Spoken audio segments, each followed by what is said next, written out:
අයිබ්‍රොස්කිස් ඉතිහාසයේ සිදු වූ අවාසනාවන්තම සහ ඛේදජනකම සහ අමානුෂීයම සිද්ධීන්ගෙන් එකක් ගැන තමා දැන් මම කතා කරන්න යන්නේ.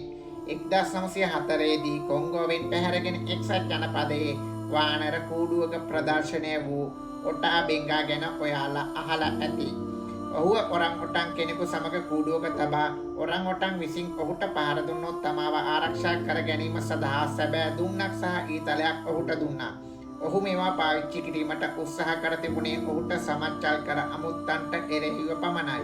පසු කලක සත්තු උද්‍යානයේ නිදහස් වූ පසු ඔහු අප්‍රිකාවට ආපසු යාමට උත්සාහ කළ නමුත් පළවෙනි ලෝක යුද්ධයේ ඔහුගේ මේ ගමනට හරස් වුණා. ඔහු විඳ දරාගත් ජාතිවාදය සහ අවඥාවේ බිලිච්ඡත්වය නිසාම 1916 දී ඔටා බෙන්ගා සියලු විනාශා ගත්තා.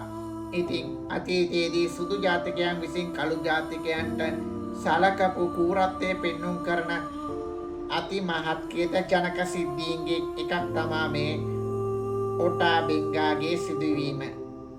See you. ෆලෝ කරන්න.